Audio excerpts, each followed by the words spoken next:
Good evening, everybody. Welcome to another edition of the Focus TV. We're happy to be back.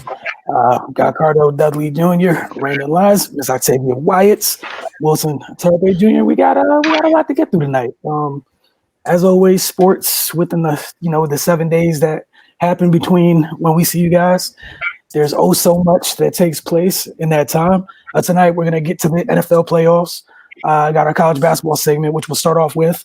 Update on the Wizards. Raymond and Cardell will provide for you, NBA segment.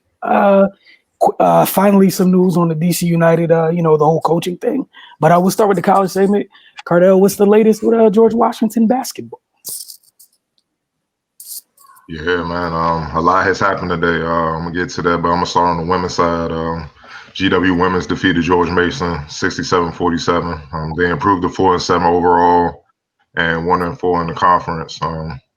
It was a blowout pretty much from the beginning. GW jumped out to a 14-4 lead at the 3:23 mark in the first quarter, and they never relinquished the lead. They went up by as much as 28 points, which occurred in the fourth quarter. GW swarmed George Mason defensively all game long. They forced 20 turnovers. They held Mason at 6 points total in the third quarter alone, while only allowing 36% shooting from the field and 25% shooting from three. Center Ali Brigham led the way with 18 points and 3 blocks. Neil Aluma added 12 points, 5 rebounds, and 2 assists. And Gabby, I'm not even going to try to pronounce her last name. My apologies, posted 10 points and 7 rebounds and 3 assists. GW women will head down the south to face 6-6 VCU tomorrow at 4 p.m. The game will be on ESPN+. On to the men's side, we have a lot of news with this. But first, I'm going to start with the Sunday's contest. They fell to Dayton 67-54, dropping to 3-9 on the season, 2-3 in the conference. GW got off to a sluggish start, especially defensively. They allowed an 18-2 run to start the game from Dayton, which included going 4 for 4 from deep during that run. The Colonials never really bounced back to take the lead, but they did find rhythm as the game went on. GW had Dayton shoot 52% from the field, 45% from deep, and finished with 19 assists. So Dayton were efficient, and they shot lights out. GW leading scorer James Bishop finished with 17 points, 5 rebounds, and 5 assists, but was very inefficient, shooting 31% from the field and not hitting a single three-pointer, which is unheard of for him. And he also turned the ball over 4 times. GW junior forward Ricky Lindell Jr., who joined the team this semester after sitting out the first semester, after transferring from Maryland. He was a bright spot for the Colonials and has been so far in the 2 games he's played, due to his versatility, length, and athleticism. Lindell's averaging 13 points and 10 rebounds on 55% shooting from the field. His energy has been contagious, and he can literally defend all 5 positions. That's probably the main thing I love about him, especially for a team that struggles on that end. Not many teams have that. Lindell Jr. was impressive in the loss to Dayton. He finished with 13 points and 8 rebounds on 5 of 9 shooting. But the player that pretty much controlled the game was Dayton senior point guard Jalen Crutcher. If you watched last year, Dayton, how they ran through the A-10, went undefeated, and was poised to make a deep run in the tournament before COVID obviously took over, not just sports, but the world. Everybody was focused on Obi Toppin, but he was the X factor. He was the heart and soul of the team, Jalen Crutcher. He will be named to the all-conference team. He's 3rd in the conference in scoring at 19.5. He's 8th in assists, averaging 4.6. He's tied for 13th in field goal percentage, shooting 53.2% from the field, and is 5th in the conference in three-point shooting, knocking down in the same 45%. He didn't disappoint in the win over GW either. He controlled the entire game. He posted 23 points on 8 of 13 shooting from the field, 5 of 7 shooting from 3, grabbed 5 rebounds, dished out 4 assists, got 2 steals, and only turned the ball over twice in 39 minutes. And he helped hold GW leading scorer James Bishop to 5 of 16 shooting. He's the complete package. He's a perfect example of how tough the A-10 is year in, year out as a conference. Crutcher was also named A-10 Player of the Week, where in wins over Duquesne and GW, the 6'1" senior averaged 20.5 points, 5 rebounds, 3.5 assists, by shooting 59% from the field and a ridiculous 63% from three-point range. One of the top point guards in college who was rarely talked about outside of the A-10 conference. But also keep an eye on Dayton's 6'10 freshman wing by way of Finland, Mustafa Amzil. He joined the team for the second semester, similar to Orlando, who I just spoke about, after signing early when his prep school, First Love Christian Academy in Pennsylvania, didn't have a season due to COVID. Amzil has made an impact right away, averaging 13.3 points, 5.5 rebounds, and on 53% shooting from the field and 41% shooting from deep. He has it, man. Especially be a 6'10 wing, legitimately, and he would be a problem for the A-10 for years to come. More news that came out earlier today, right before we had to get ready for the show. Due to a positive COVID-19 test, result from a Tier 1 staff member, which ended up being head coach Damian Christian, as he announced on Twitter. And the team's traveling party, the GW men's basketball team will not be traveling to face Dayton tomorrow, as previously scheduled. In accordance with guidelines, policy, and protocols, all Tier 1 personnel are now undergoing additional testing and contact tracing. Until the additional testing and contact tracing is completed, all program activities will be paused. Also, Sunday's contest scheduled to be played at Rhode Island has been postponed as well.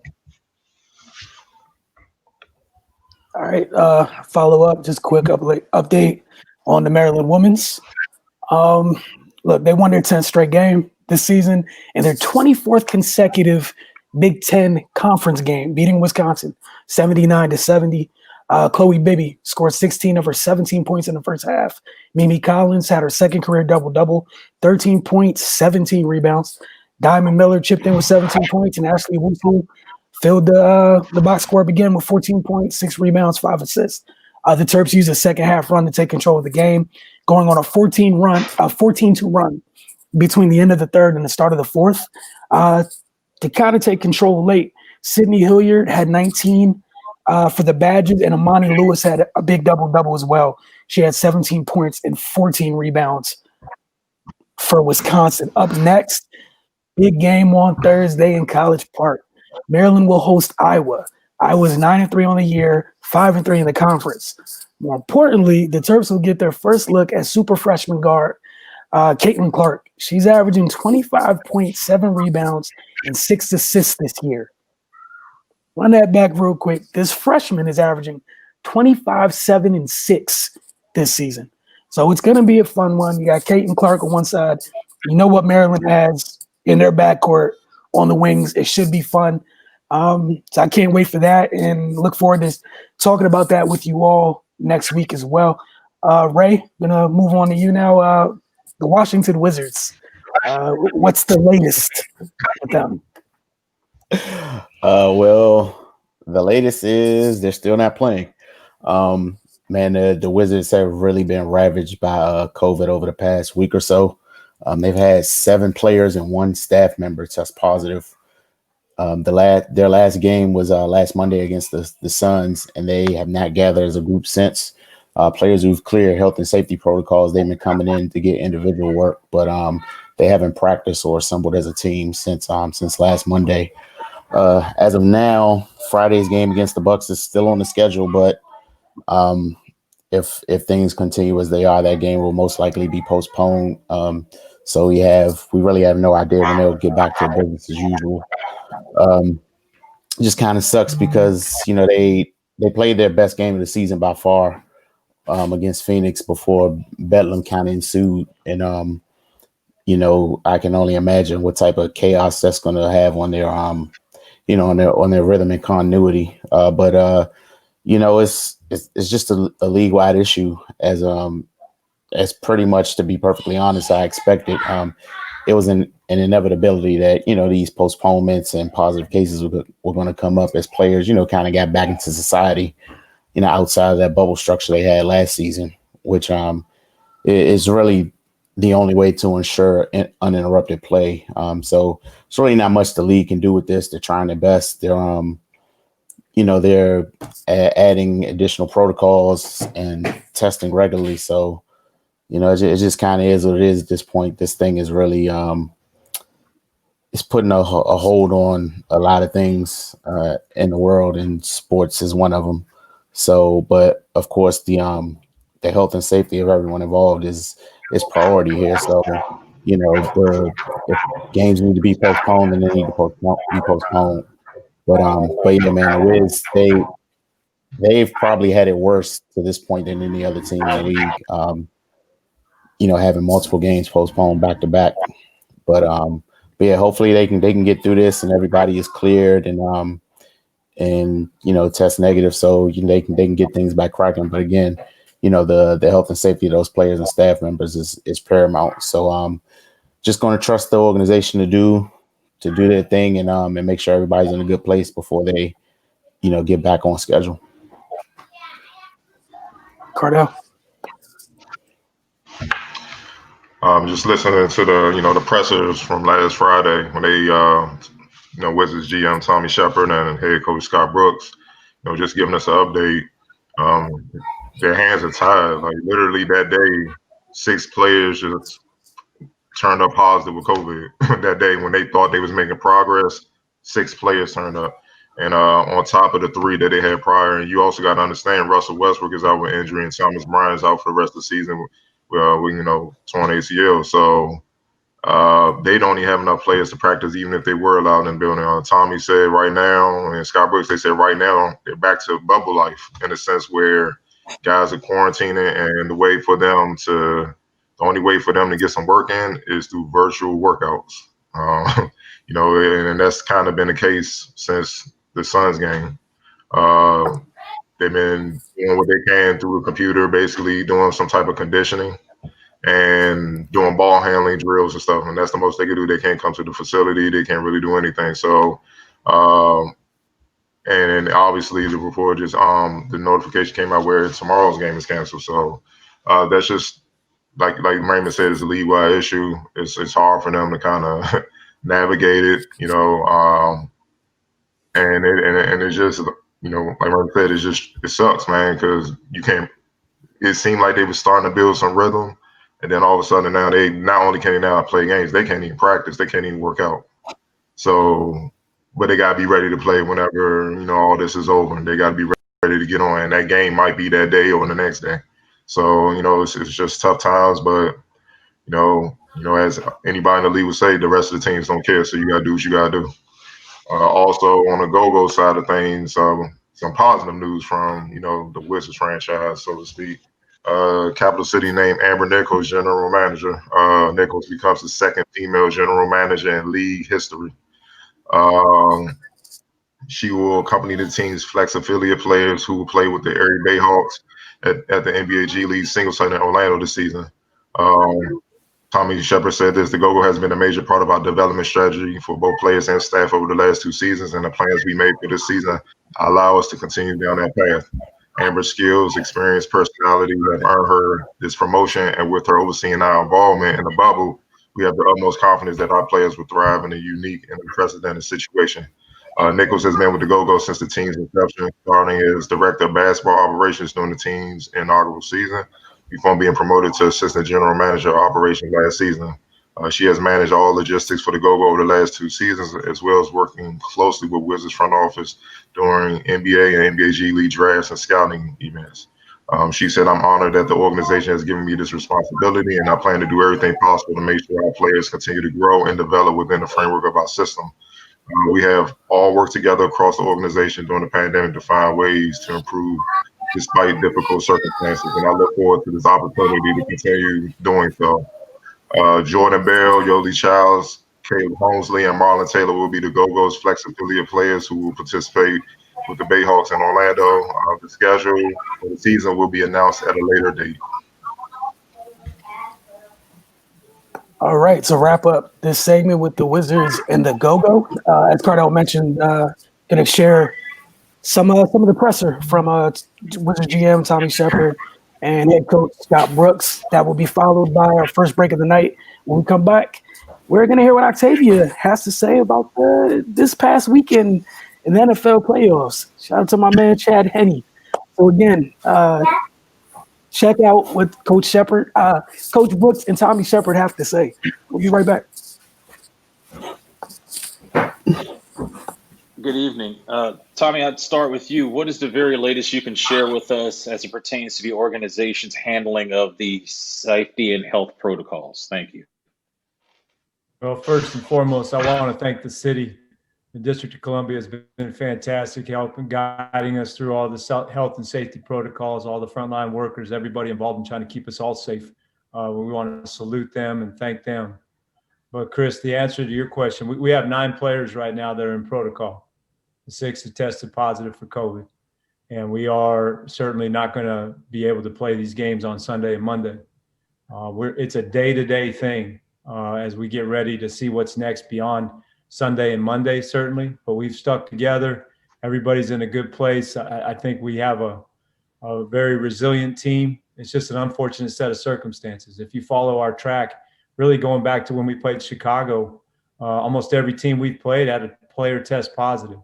The next day, multiple players at some places. It was inevitable. The NBA's been pointing to this period for quite some time that this was going to be very difficult, and they weren't kidding. We hit every city that we went to. It just seemed to be more and more, and we would you never want to say, well, we escaped or nothing's going wrong for us yet, because you just know inevitably something's going to be your turn, and this was our turn, unfortunately. We took a couple punches for sure, but all our players are in good spirits. Very important also to consider all of our staff right now is healthy. So we're very grateful for that. But what's ahead is going to be day by day, Chris. Tommy, just one follow-up. I appreciate it. Is this the 10 to 14-day variety as pertains to the players that tested positive? That's correct. Most of the protocols I'm going to leave to the medical experts. We're still getting our arms around what day certain players count as starting that protocol, when they were officially ruled tested positive. So, and forgive me as well, not having a whole lot of information to share, as it's a very private issue for most of these players. This whole situation is difficult to navigate. But essentially, we are working with the NBA to figure out when guys can come back. And certainly you don't come back until you're 100% healthy, but what the earliest return to play could possibly be. Fred. Hey, Tommy.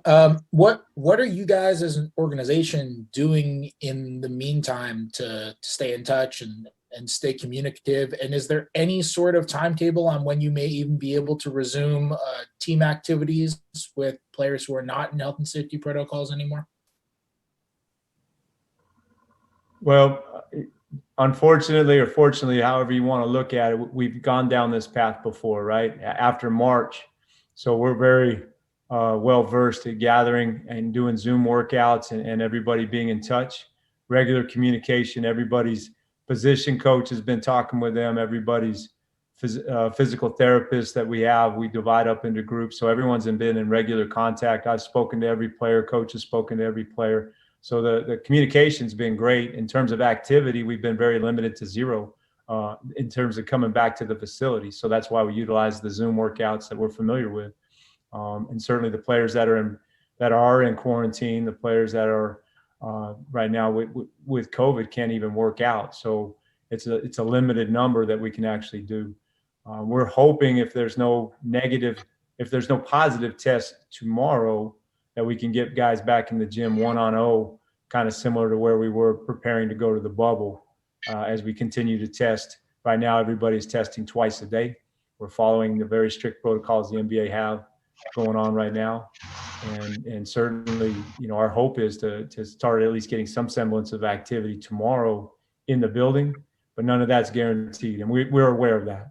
It's just something you have to be very, very flexible and very understanding at this time. And our players have been great about it.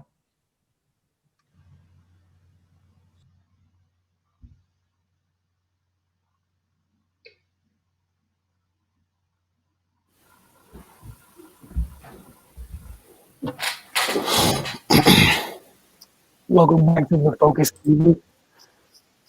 Just in case you just tuned in, we went through a couple of things already. A college segment, Wizards, G League update already. But Octavia, the floor is yours. NFL playoffs. This past week was a divisional round. Yeah, have at it. Yeah, this is my favorite time of year. Like when we get closer and closer to the Super Bowl. It just kind of when you're just seeing all good games on TV, like it's a good time watching sports, especially in the NFL. We had some good games this weekend. I'll start with the Packers played the Rams this weekend, and the Packers were victorious 32-18. It just doesn't look like anybody can stop the Packers right now. It really looks like Aaron Rodgers is like in a really, really good groove. Devontae Adams is in a really, really good groove. Even their running game as well. Dylan, the run back with Jones, like they're just kind of clicking on all cylinders. And even their defense is playing well. The Smith brothers, Preston and Ladarius, they're playing well. It's just like everything is clicking right for them. I was surprised that, the Rams defense was a little bit better, but I wasn't that surprised because like we talked about last week, Aaron Donald had rib issues. And as much as they said during the game that he wasn't on a pitch count, he missed a lot of snaps during this game. So it leads you to believe that he probably was still pretty injured and just really couldn't go. As much of a shutdown corner as Jalen Ramsey is, he couldn't really, I don't know, maybe it was a bad game, but him and Devontae Adams, I believe Devontae Adams won that matchup if you ask me. But it's tough when you go to up there in Green Bay, the frozen tundra, for a playoff game. And, all of the players, Lazard and Rodgers and all of them were saying, like, I believe they said it was less than like 5,000 people there or somewhere it was 8,456 fans in attendance at this game. They were out there saying it felt like it was 50,000 fans, 80,000 fans, 90,000 fans, which tells you how hyped they were to be there for this game, especially like we know with COVID, there hasn't been a lot of fans in attendance for games this year. So it was good for them to see that. I do give props to Jared Goff again, coming off of thumb surgery 2 weeks ago on his throwing hand, having to step in last week when he was supposed to be the backup because Wolford was hurt and he still couldn't go this week. So Jared Goff, he had flashes as well. I think he's a good quarterback when he's not inside his head too much. But I do know that they said that McVay is just keeping all options open. So who knows what will come up. Everybody there was very emotional as the game ended. But I still think that the Rams have a good core. I think McVay is a great coach. Aaron Donald is a generational type of player. Jalen Ramsey is a shutdown corner. Even their running back Cam Akers, I feel like, I believe he was a rookie this year, so he's going to go up from here. So they have a good skill set and they have a good core for their team. But I just really think it's the Packers year. Like I pretty much got them going. I think that they'll take care of the other NFC team that we'll get to in a second. But it was pretty cold up there in Green Bay for the Rams. I'm sure they were happy to get back to LA, but maybe not too happy. And the other game, there was the Buffalo Bills played the Baltimore Ravens, and the Buffalo Bills were victorious 17-3. As much as we talk about offense for both of these teams, to me, it was the Bills' defense. They were able to keep Lamar Jackson under control.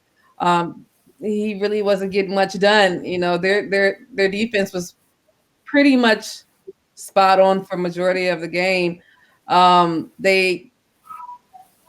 It's hard to even put into words how good they were, especially because we have this big, not rivalry, but matchup between two top tier quarterbacks, and Lamar Jackson as well as Josh Allen, but their defense just really kept it on for them. And Josh Allen, and again, like the best pickup I really feel like from this past year was Stephon Diggs going to them because he made them better this year, and it was like it was like a perfect fit, from him coming from Minnesota to being out there and this being the first year and him getting that chemistry with Josh Allen and not having a lot of play, not having a lot of time to really get together because of COVID.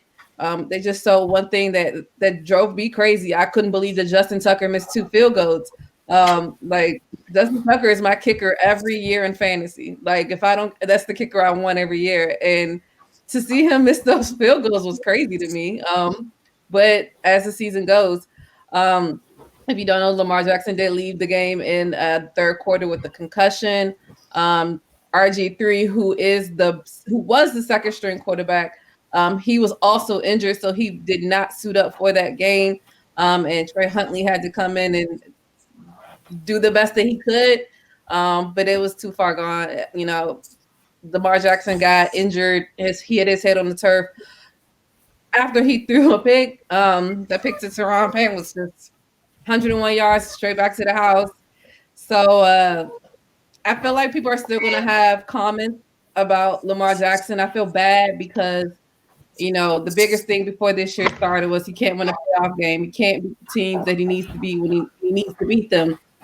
And, you know, we tried to put some of those things to rest this year with him winning the playoff game, but I don't know, you know, how the media spends things and how people are going to continue to talk about this.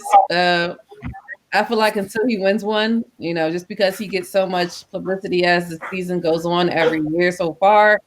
So we'll have to see how that works out for them next year. But again, I feel like they have a good team. You know, they have their, you know, I think that they still need to find a number one wide receiver. I think they're still kind of struggling with that. I don't know if the wide receivers that they have are just going to, you know, emerge and be a little bit better next year, or if it is, you know, a lot of people say it's just Jackson and his throwing, but we've seen him throw. So I just feel like we can't say that, but people, you know, just need something to say. But, you know, that's how the season ends for them this year. And Buffalo, going from not winning a playoff game in 25 years to the AFC Championship is a story for the Bucs. And I'm happy that they were able to let Bills Mafia in to see some people to be able to see the game, for that to be so, you know, iconic for them, you know, not being able, you know, not seeing them win a playoff game in years. So it was good for them. We'll go to the next game. The Cleveland Browns played against the Kansas City Chiefs, and the Kansas City Chiefs were victorious 22-17. And as I just said, Lamar Jackson left the game with a concussion. We have another quarterback who left the game with a concussion. This time it was Patrick Mahomes. That was scary for me. You know, you don't really see Patrick Mahomes take hits like that. And you could tell he doesn't really take hits like that, because he took that hit and you could see his knees buckle when he tried to get up. You could see him not really knowing where he was, in my opinion. So it was tough to see that, but that's where it comes in, having a good second string quarterback, and anything is possible, because who knew that Chad Henne still has some left in the tank. The fourth and one play at the end of the game, like, who knew that was coming? But again, that goes back to one of my favorite coaches, Andy Reid. He will forever be one of my favorite coaches. I just feel like he's a great coach and he calls a great game.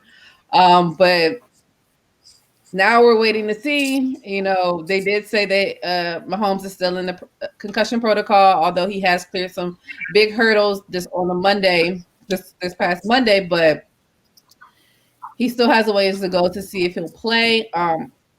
I don't see anything stopping him. I just can't imagine him not wanting. Of course, he wants to play, but I just can't imagine them stopping him unless it's something very, very, very serious. As we do know, concussions are very serious, but I'm sure he's doing everything he can to get back. I know we talked about the Bills not having a playoff win in 24, 25 years. Same situation for the Browns. Kudos to them for getting as far as they did, you know, even with everything stacked against them, because nobody thought that they could beat the Chiefs. They still played a decent game. You know, I feel like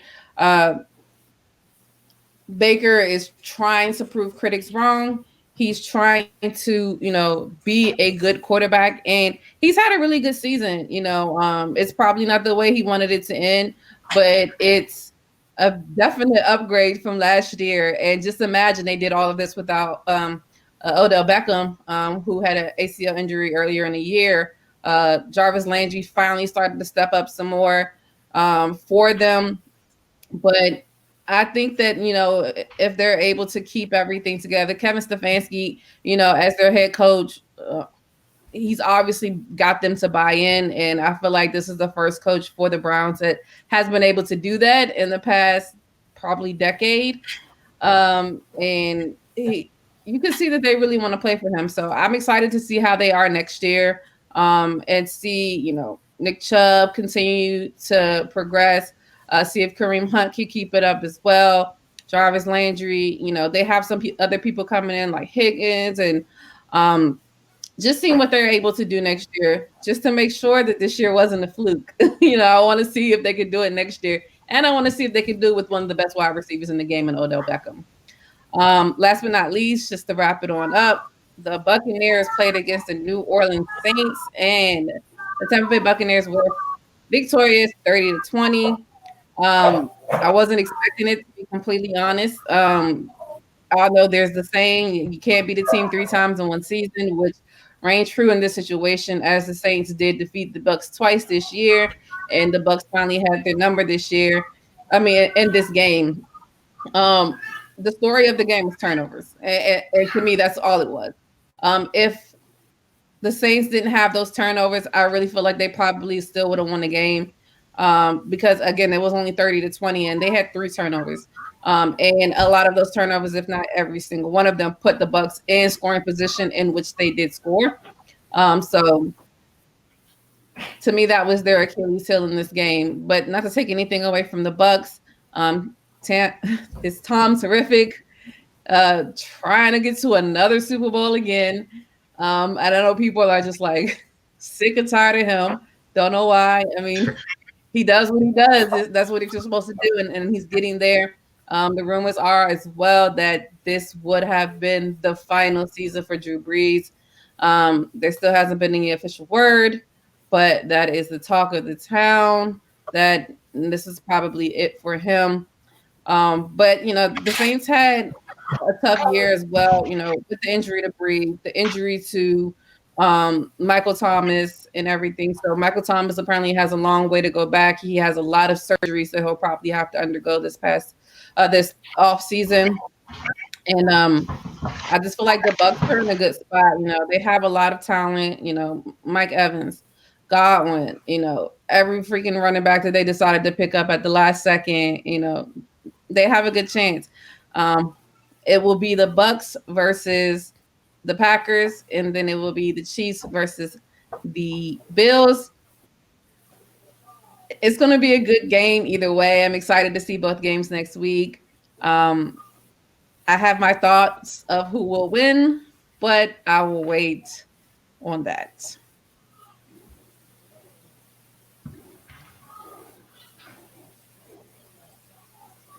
You muted, man. You're on mute. That would be why nobody responded. So, Cardell or Ray, you guys had any quick thoughts on this past weekend's NFL action?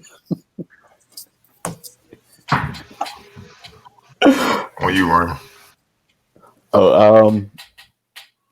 Just really good competitive games all around.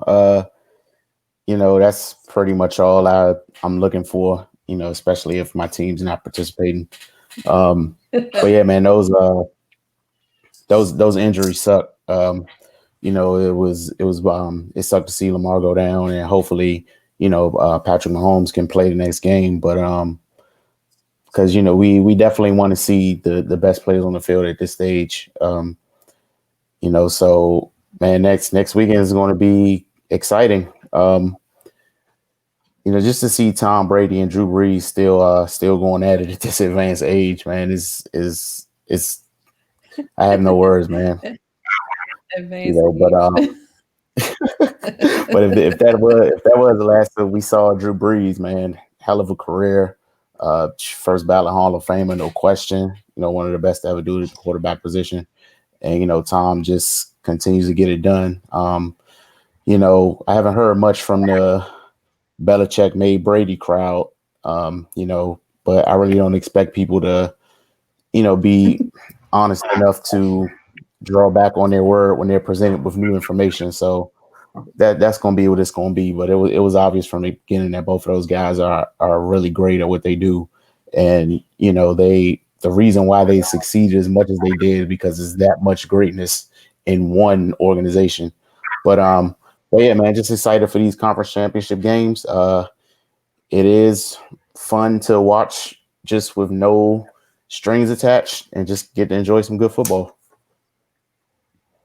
Cardell? Yeah, I don't have any strings attached Octavia, either. and just a little bit, as a Broncos fan, I don't really care about the Chiefs, but going to the Lamar, but they're gonna criticize Lamar till he retires. It's just a combination of things. The hype he has, being MVP, and obviously the color of his skin. You know how it's a double standard for those type of quarterbacks, man. You know what I mean? Could play better, made a few more throws before he got hurt, yeah. But at the same time, the offense is predictable. They didn't really adapt to the Bills at all. I mean, the Bills just pretty much just stop the run, and they have to get on. They have to open up the playbook more and get them some receivers. I mean, they say it all the time. Football is the ultimate team game. I can't do my job if the other person's not doing his. So if guy's not open, I mean, he got to run for his life. It's common sense. You know what I'm saying? So it's easy to bring up Mahomes. Why don't he throw like Mahomes and Brady and Aaron Rodgers? They got some weapons. They got some weapons that galore. You know what I mean? So I mean, he can win one Super Bowl. They're gonna still criticize him. Okay, all right, but can you win another one? Brady has this and such has that. So he need to just focus on him, control what he can control, and just continue to get better, man. Because it's honestly, for those type of quarterbacks, it would never be enough. They're gonna find something. Mm-hmm. Yeah, the only thing I got to chip in is the Lamar stuff is crazy. And also, just like think about this real quick for all the folks that got an issue with the Lamar thing. He ran more complex passing concepts in college. Shout out to the Ravens offense. He ran more complex passing schemes in college. For the Bucs and the Saints, I wasn't surprised too much. The Drew Brees thing, with the Saints, like their stuff's kind of predictable too. You're not allowed to say it that much out loud. Love Drew Brees, but to be honest, that arm's been kind of noodly for 3 to 5 years. You take away the underneath stuff. They had to change quarterbacks to throw they had to bring Jameson to throw the ball downfield. So congrats to him on a good career, but the Saints got some stuff to figure out. They mismanaged a whole lot of money, even with Drew retiring. Like right now, they're negative 91 with the cap. That's how bad they mismanaged things. So, shout out to them how they fix it. And some of the guys you mentioned, you talk about Brady. Shout out to Byron Leftwich. He's out there. I know Bruce Arians getting a lot of credit in Tampa Bay. Byron Leftwich is the one calling plays. That's Big Byron out there doing a great job for Tom. And you see what Byron's done. He's done a great job of protecting Tom from putting Tom in those bad situations too. They do a lot of stuff where they're running the ball a lot more. But again, another story, another day. Again, just talking about the different types, like how big of a role offensive coordinators play. Talk about Josh Allen. Is it a surprise that he takes this leap this year? You go get Stephon Diggs in the passing concepts. Brian Daboll has done a good job. Andy Reid, we already know what that was, just a match made in heaven. You already knew what it was. Andy Reid's been drawing wonderful stuff up. Now you got a guy to execute whatever comes to your mind. Dude can do. Baker's running the paint by numbers offense, aka the Shanahan McVay stuff. Same thing in Green Bay, except they're running the paint by numbers offense with the opposite of a paint by numbers quarterback. They got a real dude under center, and it's just that simple. But again, yes, Lamar did not play well, but you can't tell me you expect something different where all these other players have competent play callers, competent concepts, things that challenge defenses, and Baltimore rolls out with power left, power right, play action, tight end leak, and But I digress. It's fine. That's on them. What? But I'm just gonna pose a real question: why aren't top wide receivers lining up to go to Baltimore? Because that offense is the same reason nobody. Matter of fact, remember the year the Niners got Randy. Randy was over the hill, Randy, but still, Vernon Davis went vertical more than Randy did that year in wonderful Greg Roman's offense. Because that thing is literally built on the fact that everything's about it's a bunch of running and the tight end went vertical. And I'm not going to get mad at Mark Andrews. This is what we're talking about, people not understanding their personnel. Mark Andrews ain't Vernon Davis. The only reason it accidentally worked in San Fran, Vernon Davis is not a normal human being. Tight ends don't run that fast. So you were able to get away with it. Also, Cap also would just pull the thing and run, but the concepts didn't work. It was bad then. They did in spite of. But, hey. Okay, but all right. And that's fair, but it's a known fact that a lot of wide receivers don't like playing with running quarterbacks because it affects their stats. Right. So when I'm looking at it is it just a play call or is it the style Lamar plays with that they don't trust? Because they had a shot at DeAndre, but he went to play with Kyler. Yeah. He know Kyler's gonna run, but Kyler also gonna throw that ball too. I'm just asking a fair. I'm just putting it all out there. I'm putting it all out there to be real. That's a good point. I got you. I think that's fair. I think it's fair. So but I also think we all know receivers are the most selfish by far. They're a selfish breed. And honestly, you can't blame them because if they don't get their numbers, they're not getting their bread. Like they don't catch. Yep. They out the league, So I got to depend on you to give me the ball, dog. Give me the ball. So I get it. But at the same time, that style, man, it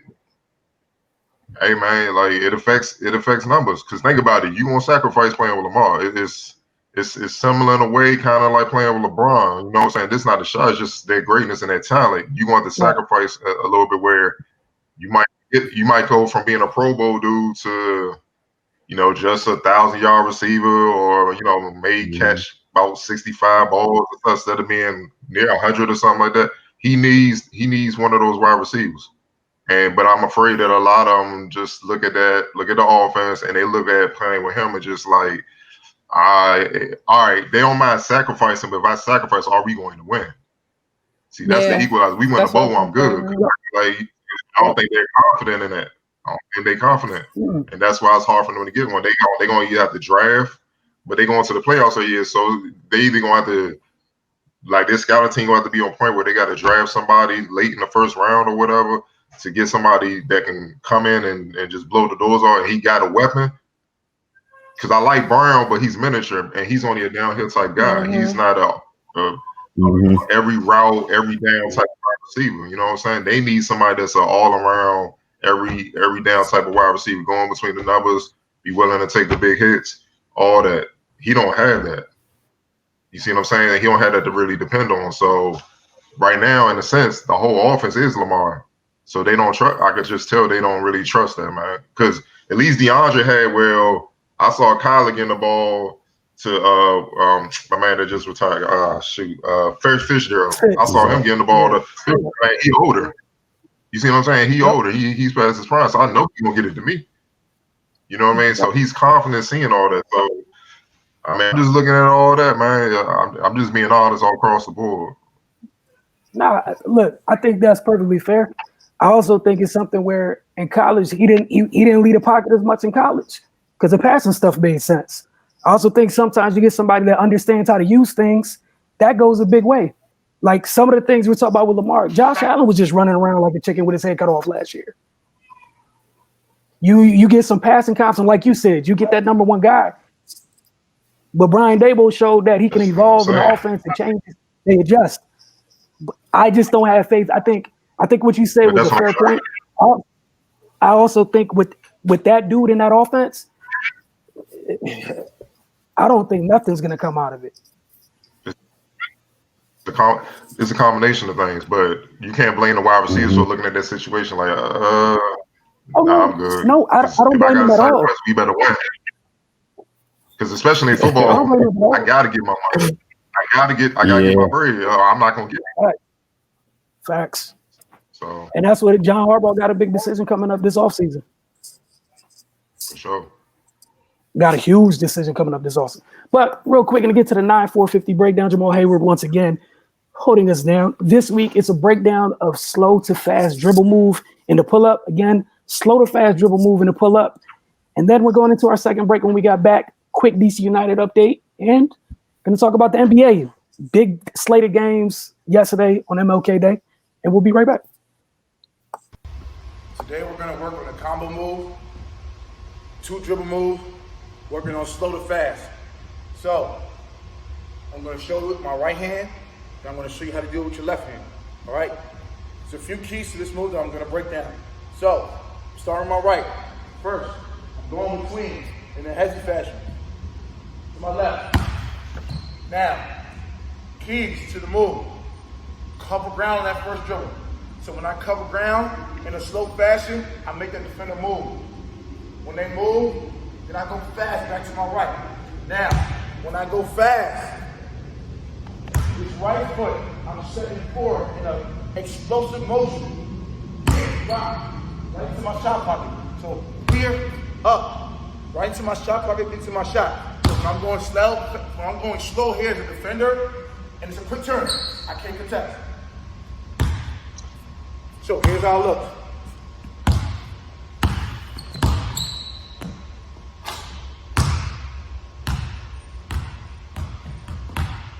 Catches them on balance. Now I'm going to start with my left hand. Going between.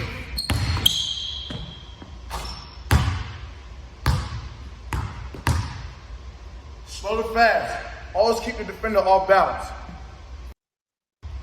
Today we're going to work on a combo move, 2 dribble move, working on slow to fast.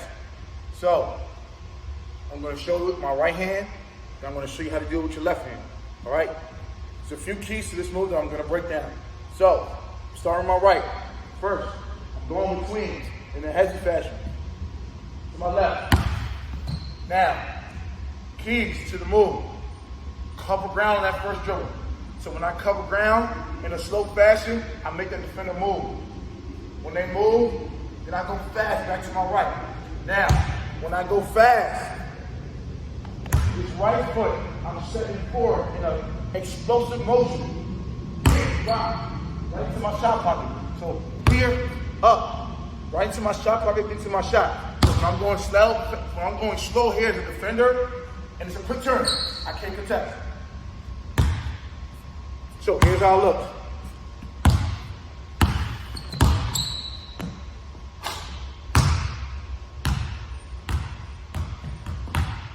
Catches them on balance. Now I'm going to start with my left hand.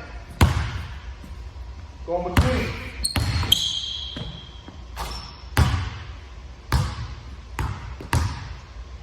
Slow to fast. Always keep the defender off balance.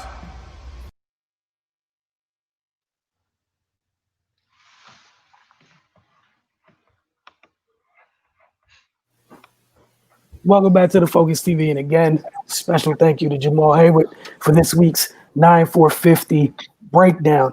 Quick DC United update. The coaching search has finally come to a close. It seems like it's taken forever. It's come down to the wire, but Hernan Losada has been named as the new head coach of DC United. Coach Losada is joining DC United from the Belgian First Division side, Beerschot, where he had served as manager since 2019.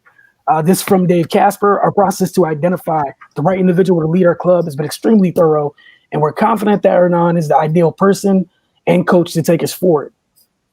We believe wholeheartedly in Hernan's approach to the game and his desire to play high-energy soccer with and without the ball. We look forward to getting to work with Hernan to start the 2021 season.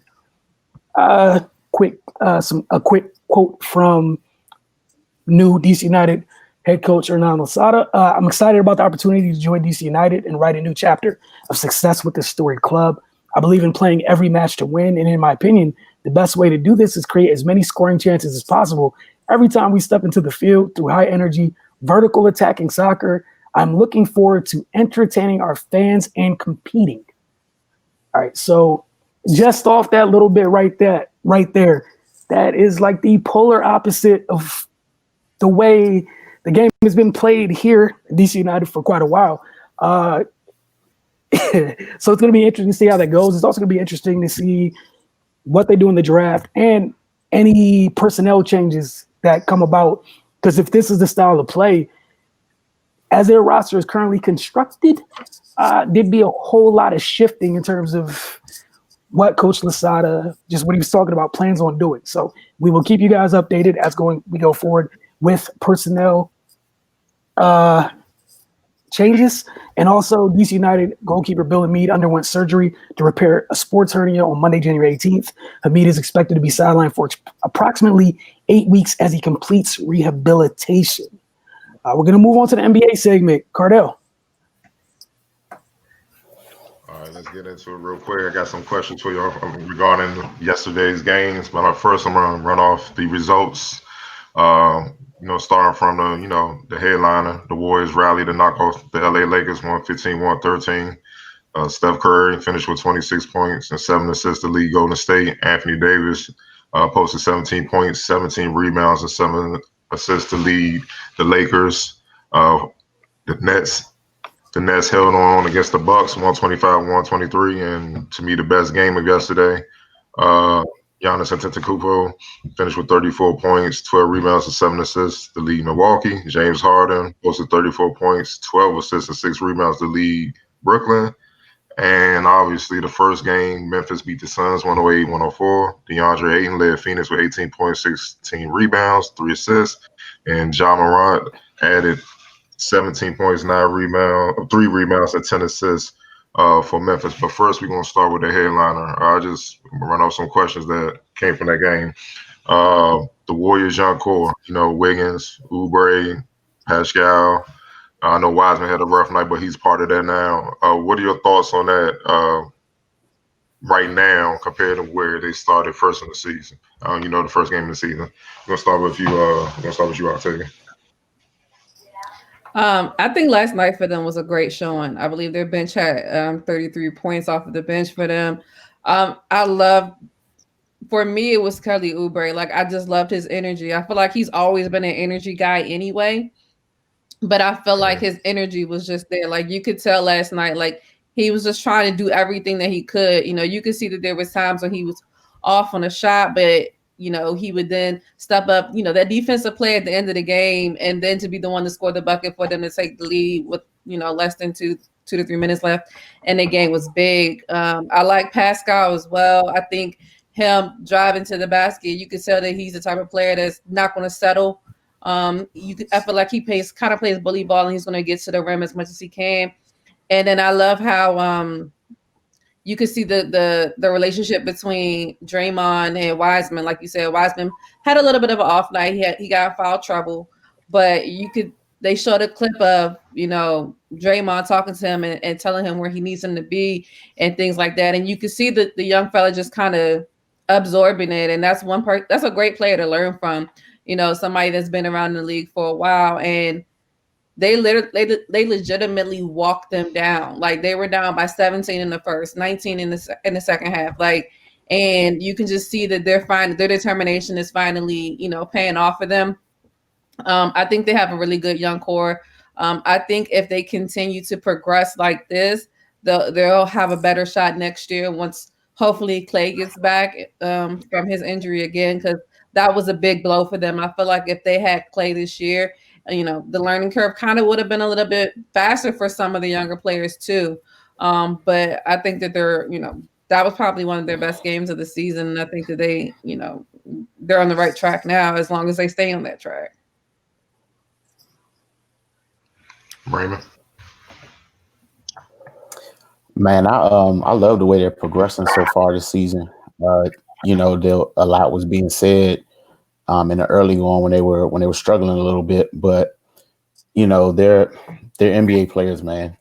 So it's obvious they have talent, but I think they've really been finding themselves to get more comfortable as the season has gone on. I think Draymond being back has been huge with that. Because as a team, they've just looked much better since he's been back on the floor. But like Octavia pointed out, just his leadership and his and him just kind of guiding them through this process, it's helped tremendously. Like, it's one thing, he's still been there when he was injured, just kind of giving him little tidbits here and there, but it's different when he's in the thick of it with him and he can kind of explain things to him in real time, and it's paying the dividends, man. I think they're really just getting comfortable and settling into their new surroundings. And like with Wiseman, he had a rough game, but Draymond's there to walk them through it. And that organization period, they're one of the best in the league. They're really supportive, and they got a good thing going over there. And they just kind of wrap their arms around their players. So I think it's a good spot for any young player to be in. So yeah, man. And again, the brigade that was so loud in the beginning of the season has nothing to say now. They got 2 huge wins under their belt. They walked down both LA teams this season, and they're looking like they're starting to gel. Oubre started off horrible offensively, but he's getting his groove back, and Pascal, we saw what he was capable of last year, and I think those reps paid off for him, and he's still contributing. And Wiggins, he's showing what he can do defensively. And yeah, man, I like what they got going on over there. And, I think as the season progresses, it's just going to get better and better. Wilson. Yeah, I'm not really shocked by it. Figured it was going to be a process for Golden State all year. I know I felt from draft day about them, even without Clay being out, even with Clay not being a part of this year, it's almost like Wiseman's not the only one kind of learning either, because Wiggins and Oubre have experience in the league, but we knew where their previous stops were. This is a different type of learning. This is the useful type, the good type, the stuff where you build really good habits. This is stuff that leads to winning. So it's totally different than the previous stops. Love Draymond being out there, being able to hold these guys accountable, also put the battery in their backs. And that's the scariest part is Dre, Cardell and I were talking earlier, this extends Dre for quite a bit because we should never see him at that small ball 5 ever again, because on that second unit, it's Pascal playing it, and he seems to enjoy every bit of the contact. So when you got, you're Dre, think about that. You get that big brain of his, that IQ that he has, and he gets to just point and push the kids where they need to be at. And there's still a rim protector behind him. Like, Wiseman's going to be fine, man. You went three games of college and then a huge break, and hey, welcome to the NBA. You're starting. Yay. Yeah, give it time. People are going crazy about a bunch of nothing. Checking with me about James, the closing stretch of the season. Pretty sure things will probably look a little bit different. Yeah, I've always been fond. Once they got Oubre or whatever, I kind of knew this what was coming. Championship culture is a real thing. Not many teams have it. They may preach it, but they don't have it. You know what I mean? And a lot of people and fans, because I don't consider us fans because of the access we get to see a lot of things and learn a lot of things if obviously open to learning and stuff like that. But when you come from an organization that wins and stuff, it's ran a certain way. It's different demands. It's little details that you must have, and you're held accountable. It's no excuses. You know what I mean? And no disrespect to the organizations that Kelly played for before and Andrew. They weren't winning organizations. Those were lottery-bound teams, and like in Wiggins' situation, he had 4 head coaches in Minnesota.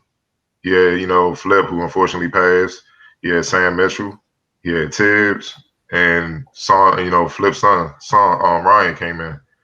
That's constantly changing systems, constantly changing your role, and you still in a way trying to figure out the league. And so, same with Kelly, Wizards to the Suns, where he started making his presence felt. But we all saw what the Wizards he was pushing out on. You know what I'm saying? Like he was coming, clearly, and they couldn't afford both of them. So, this is the first time they could be with an organization, and the organization values them, and they're playing a role that's catering to winning. Like Steve Kerr laid the gauntlet down. Like, this year is about making the playoffs. Next year, we going for a championship. We going to get back in championship contention. So it's already in their head. So they know what time it is. Steph Curry is the star of the team. He's the face of the team, but he's more of a quiet leader. He goes out there and just shows you. You know what I'm saying? He'll speak here and there. Draymond's the vocal guy, and you always got those 2 guys on the team. But Draymond's also one of the smartest basketball players I ever seen. Like, A lot of people get on him because he don't score or he's not really looking to score. He's not being aggressive, but he dominates the game and don't score. How many players can say they do that in the history of the game? I mean, that's special. And defensively, he's another level. And that's why things change. That's why I couldn't wait for him to come back. Because see, he'll get on you in the game. You're gonna hear him. He's not gonna let you slide. But I think he's become more evolved as a leader as he's been in the league, where it's not just yelling. He knows how to talk to each player, like he was talking to Wiseman. You hear a young player, the kid wants to be great, so you don't yell at him. You got to deal with him a certain way, and that's that type of leadership you learn over time and stuff like that. And that's what he brings. He's the guy that keeps everybody in line or whatnot because he's out there producing.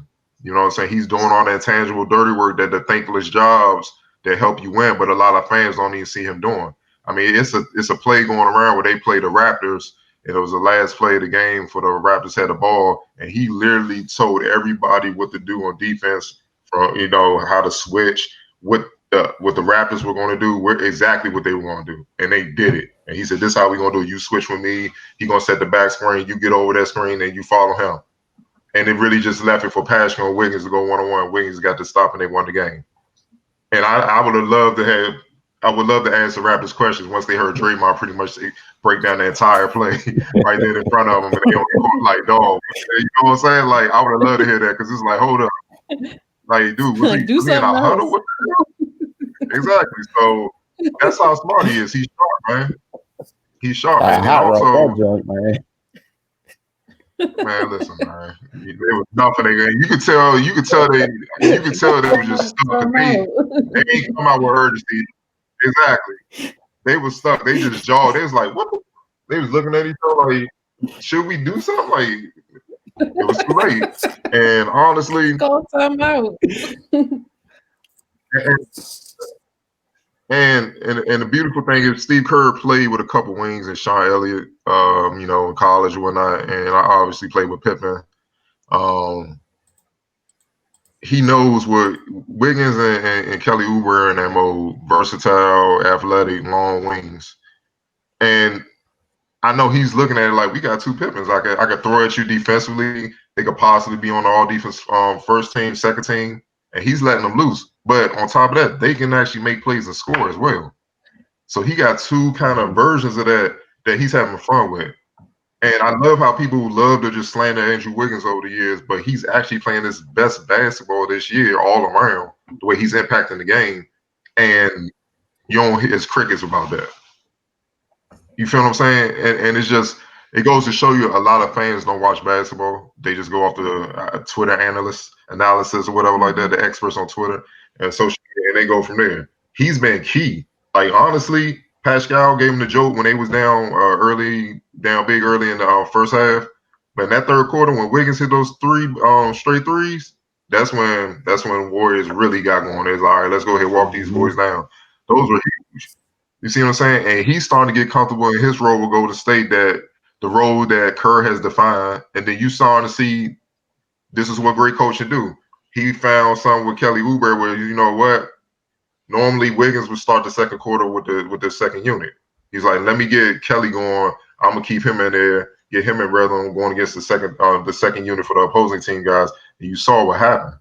He got in rhythm, and that was the difference. So if Wiggins and Kelly Oubre getting in between 18, 22 points a game, we know they're gonna defend. That changes the whole dynamic of the Warriors, and they definitely gonna make a run for the playoffs. I know a lot of people are hoping they don't. You know what I'm saying? Because I'm not even gonna get into it. I'm not even gonna be petty, but it's only a matter of time, man. The talent is there, man. So I love what they built. And the thing is, when that young boy, when the game slows down for that young fella in the middle, it's over. And ain't gonna be nothing you can do. Because Clay and all them gonna be back. You got Wiggins, Oubre, Steph gonna still be doing him, and you got David Robinson again. You see what I'm saying? That's what he is, and they know what they got. So that's why they trying to. And I know that's why they want to get to the playoffs. Your experiences, young boy. Yeah, think about it. You had a rough night, but you played the champs. You played AD, you played Marcus Gasol, you played the champs. So it's only downhill from this, and no other team gonna match that. So, I love their future. Their future's bright. We're gonna move on to the Nets game, the Nets and Bucks. I'm just gonna get straight to the point. Is KD your MVP? The way he's been playing, Brandon? Man, MVP, comeback player of the year, best in the game, most lethal scorer in the game, easy money sniper. I mean, dude is he's been unbelievable, man. And I'm really glad that I expect him to fully, but I'm glad that he returned to form like immediately from the injury, because people, I'm gonna try to be as PC as I can, but people wanted this man to not be 100% healthy so bad so he wouldn't be able to challenge a specific player. And I'm gonna leave it at that. But if we follow like the nature of this injury in the past, of course that's a huge injury, it's devastating, but the way KD plays is not debilitating to him, because he's not dependent on athleticism, and to be perfectly honest, he looks how Stewie looked. She came back more athletic and more explosive, and he looks sharper to me than the last time we saw him play basketball. So yeah, man, to answer your question, yes, to this point, you got to give it to him, man, especially with everything going on in that organization, with all the turnaround and with Kyrie not being there, he's still putting in work, keeping them afloat. And now that they got Harden, the way they've just been able to coexist, which another thing, I'm not sure why people thought two basketball players of their capabilities wouldn't be able to figure this out. Like, I get it. Harden has played a specific way for the past 8 years or so. I completely understand that. But these guys are two of the best to do it. And I don't understand why people think they wouldn't be successful. But that's my piece on it, man. I could talk out into the morning about this. Right, why. It seems to be a thing with players in the league that have led teams to beat the Colts savior, that beat LeBron. There's a lot of hate, that unjustified, unethical hate that just go their way. Think about it. Giannis, Kawhi, KD, who else is there? Steph. Hey, man. And now the whole Nets team, James Harden getting it, Kyrie getting it, because they know these boys, they hell. That's what it is. It's real. You know what I'm saying? Like, let's call it what it is. It was none of that before. You feel what I'm saying? So that's what it is. Go ahead. Wilson. Yeah, amongst many other things, yeah, that's what he's eligible for. And for all the folks that are about to try to do a whole bunch of very, very, very special, like high-level mental gymnastics as to why this can't work when the three of them get back. So the thing about this is, right, everyone in Brooklyn kind of sort of knows what the pecking order is, and it's kind of easy to fall back and not worry about doing things that you would think twice about. Like, James is literally playing with zero pressure. The same thing goes for Kyrie. There's nothing to prove. There's no pressure, because at the end of the day, you got the greatest easy button that anybody in the NBA has. That's it. And even if, like, say, both of them take 5 more shots than him on a night, that doesn't guarantee that they're going to have more points than him. Again, the most efficient freaking player in the league. And it's nothing but space. Like, the crazy thing to me is people are like, oh, what is it going to look like once Kyrie's on the floor? It's going to be too hard. But Milwaukee is a very good defensive team. Joe Harris walked around like he was invisible for 4 quarters. One of the better shooters in the league walked around invisible for 4 quarters. Do you think he's going to start looking like Casper the Friendly Ghost when Kyrie gets out there? Joe Harris is just going to be running around free as a bird, unbothered. The other thing is, with the pressure James puts on you, being able to get downhill, Kyrie is going to be able to put on you. All those dudes need at least 2 sets of eyes. There's only 5 players on the court. You know what the space about to look like? And And just in case, like let's play pretend, right? Say the shot clock goes down and it's one of you in a tough situation with one of them. Is the advantage to the defender? Yeah. Let me know how that works out. You are, Octavia. I mean, is there anything left to say at this point? I pretty much feel like you guys covered everything. I'll just say I agree both ways. It's just everybody just wants the narrative, you know. They just want something to talk about. Like, yeah, they're like you guys said everything. There's nothing else to say. Man, we all know it's about to get ugly. It's about to be bad. So yeah, because when I saw it, I was like, oh God. I was like, they got him too. Bro, this boy KD shooting 48% from three. Like, who the hell does that? That's ignorant. That's 50%, dude. This people got these shooting on the free throw line, though. Man, it is what it is. He's gonna be fine, but moving on. Last game, Memphis beat the Suns 108-104. As I just said, what were your thoughts from this game? We're gonna start with you, Octavia.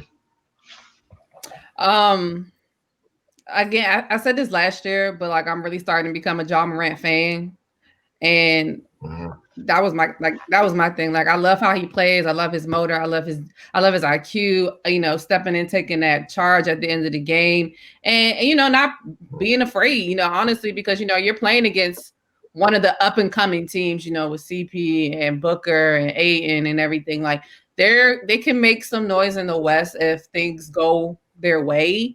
But yeah, like I love how he's I feel like he's a natural leader. Like he's already stepped into that position of just knowing how to lead his team, how to lead with his play as well. Like I just think he's going to be if you don't consider him what now, like he's going to be a star. And you know, just them getting a win, like, you know, that's a tough win. That's a win that they needed. So kudos to them. Raymond. Yeah, man, I'm big on Ja. Like for all the reasons Octavia pointed out, you know, he has just a certain presence, you know, with the team. You know, he's one of the younger guys, but he's clearly their leader. You know, so and he just the way he plays hard. You know, he's still he's still young, he's still learning, but you know, he's learning at a rapid pace. Like I don't see him making some of the mistakes he made even last season. And man, just for him battling back from this injury, like they expect him to be sidelined for 5 weeks or so. And he came back in like 2.5 weeks. So just stuff like that, man, showing his determination is he just wants to get out there and hoop. And he's making heady plays, you know, the defensive play late in the game. You know, he set up Xavier Tillman a couple times for some good baskets. You know, the Grizzlies, they're playing well, man. They're gonna be one of those teams that's hell to deal with. You know, they're young, they got some athleticism, they just got dogs, man. Like and I noticed that last year when with the whole Iguodala stuff going down, you know, and he was just like, you know, I don't want to play there. And then they're like, all right, well, you can get on then, and we gonna rock without you. And you know, that's just kind of attitude you need, man, to be successful in this league. And I think Ja's at the head of that. You know, but yeah, it was a good game on both sides. You know, they went back and forth down the stretch, and Memphis just made the plays to win. And yeah, I'm excited to see them develop as a team. All right, Wilson.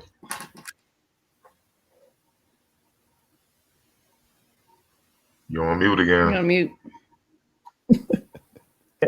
Again, mute button, though. Taylor Jenkins has. Hey, look, it's bad, right? Taylor Jenkins has that group ready to go. They fight, they claw, they scratch. They're staying true to that whole it's like it's the updated version of the grit and grind. I'm sure the Grizzlies will find another way to market this one because this group, they play with so much pace. But they're just feisty, man. They don't know how to go away. They don't care. I just love the mentality that they play with. And like you guys have all mentioned, the ringleader came back last night. They didn't play. When he was out, they didn't play with less of an edge. But you know what it is when your guy comes back. It's a little bit added on to it. And one of the things I liked about Ja, even especially last night, was it's fun watching some of these young players kind of learn, like within their group and on their teams. Like he kind of low key picked his spots last night. It was fun to watch him to take that step too, because they have a lot of good players. I like the maturation of Dylan Brooks. Brandon Clark's not a normal athlete, and he's amazing at what he does. Someone mentioned Xavier Tillman already. Again, how we were just talking about the words in that second unit. This is a whole roster full of that type of energy. So again, the West's going to be tough because those are the type of teams where you can't go into those games like it's just the Grizzlies. 2 minutes in, you're going to find yourself in trouble. And there's not an off switch for them. That's what I also love about them. Like there's no we're gonna try hard now. They don't even know how to fall back. So yeah, thoroughly enjoy the Grizzlies. My takeaway from the Memphis is they're relentless. I love their defense. They had 13 steals. Every player that played had a steal except for one player. I saw with Devin Booker being off, he was 5 for 16. I saw them trying to get Ayton going, and I saw Chris Paul. He's very crafty. It's not just dribble and just look inside and pass it. He'll bait you, trick you, and then get the ball in the Ayton so he can have space to operate. Well, when they try to get the ball in the Ayton, dudes were literally jumping up out of defense and just snatching it down, and the pass inside or out the air, and they was going the other way. It was sick. And I saw one play, Chris Paul just looked at the dude as he kind of raced up court, which I think was Brandon Clark, and was looking at him like with the look like, what the hell? Like he literally went up. They tried to lob it over. He jumped straight up out his defensive stance and grabbed the ball out there and went the other way. And it disrupted them. They couldn't really get Ayton going. And Booker going for shooting 5 for 16 is not by accident. They have a lot of athletic, tough, relentless wings that get after defensively. So when you throwing bodies at him, it's going to weigh him down. You see what I'm saying? And if he miss a few, then it's going to be hard for him to get going or whatnot. So I like what the Suns have, but they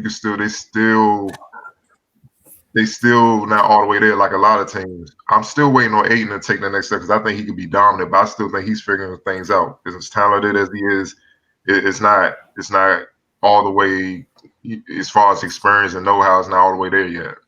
And when he becomes that, that's when they'll take the next step. But right now, like against the teams like the Grizzlies and the playoffs, they play in the playoffs. Even though I'm pretty sure because of Chris Paul, Devin Booker, the Suns will be favored. Hey, Memphis can get them up out of there because they don't care nothing about that. Like what Wilson said and Raymond said, they tough. And the way that coaching staff got them prepared night to night, they're young and they stubborn and they hungry, but they got talent. So you better be on your stuff if you see them in the playoffs, man, because they don't go away and they're gonna always be there. All right, we want to thank you guys for tuning in. Truly appreciate you guys doing that. Quick update, that Maryland-Iowa matchup I was talking about, looking forward to. It's not happening this week. This just came out literally while we were talking. Maryland-Iowa game postponed for Maryland Women's Basketball Twitter. Maryland-Iowa game postponed out of caution due to Wednesday's inauguration activities in Washington, D.C.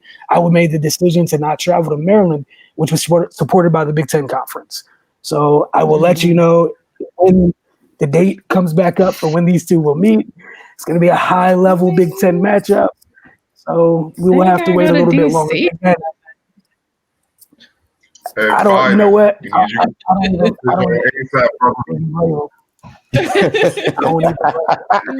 Messing up too much stuff around here, man. Come on, man. I can't. I'm about to go crazy. I can't take it. I get in gyms, baby. Come on, Biden. Do this, baby. You good for the next 4 years. I swear you are. I'm dead ass serious. Get rid of this. You good for 4 years. You chilling. No criticism from this end, bro. All right, yeah, again, I want to thank y'all for tuning in. Have a great night as always. Follow us all on social. You guys know what it is at the Focus TV. And see you guys next Tuesday.